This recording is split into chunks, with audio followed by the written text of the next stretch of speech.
High, this is me urgently living for Panchgani. मेरे लिए दिवाली की छुट्टी शुरू तो जल्दी हो गई, पण मज्जा नाही। My mom was extremely unwell due to typhoid. So गेल्या गेल्या मी डिनर बनवला। वसुबारसला माझ्या ब्लॅकवाल्या सकोडीला ओवळलं, बिकॉज माझी व्हाईटवाली सकोडी 10 दिवसांपासून घरीच नाही आली। सगळे मेडिसिन, सलाईन्स, इंजेक्शन्स घेऊनही मॉम वॉजंट फीलिंग बेटर, म्हणून आम्ही परत टेस्ट केली and she tested positive for dengue. 36,000 वर होता platelets. We admitted her immediately and trust me, my mom is a child when she is not well. मुझे बीमार पड़ना अच्छे से आता है, उसे नहीं। हॉस्पिटलमध्ये 3 दिवस ऑलरेडी झालेले। My dad visited us twice daily आणि लक्ष्मी पूजनला he came wearing the kurta I got for him. He is a khadi fan by the way. मग मम्मी पप्पांनी मला घरी पाठवलं, बिकॉज लक्ष्मी पूजनसाठी लक्ष्मी का घर पे होना जरुरी है। But we were on a video call with them continuously. हे आहे आमचं वाड्यातलं घर आणि इथे आम्ही सगळे मिळून पूजन करतो। मग बाईक्स आणि कारचं पूजन आणि माझ्या घरात फोटोसाठी सगळेच हौशी आहेत। सगळ्या प्रकारची मिठाई घेऊन मी बाजूला आले। युजली आम्ही बरेच फटाके वाजवतो, पप्पांना नाही आवडत तरीही, बट यावेळी ते दोघं नव्हते, सो कोणाचा मूड नव्हता। We ended the day. The next day आमच्या शेतातलं भात काढायचं होतं, जिथे मी आणि माझी बहीण चहा घेऊन गेलो आणि तिथेच अडकलो। मम्मीला आम्ही काय उजेड पाडलाय हेही दाखवलं, थोडी मदत पण केली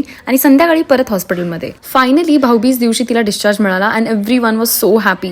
ती फर्स्ट टाइम इतके दिवस घरी नव्हती, सो वी वेलकम्ड हर। आणि माझी आईची आई गॉट टू इमोशनल। आता इतकी मोठी झुंज लढून आल्यावर आतिषबाजी तो होनी चाहिए ना। 5 मीटर लांब उभं राहून मी एक बॉम्ब लावला। सर्वांनी बाकी फटाकेही लावले, पण आमची प्रथा आहे प्रत्येक दिवाळीला काहीतरी कांड करायचंच। शेजारी धान्य सुकत घातलं होतं आणि 10 वेळा सगळ्यांच्या शिव्या ऐकूनही आम्ही स्पिनर म्हणून काहीतरी लावलं आणि त्यांनी हे कांड झालं।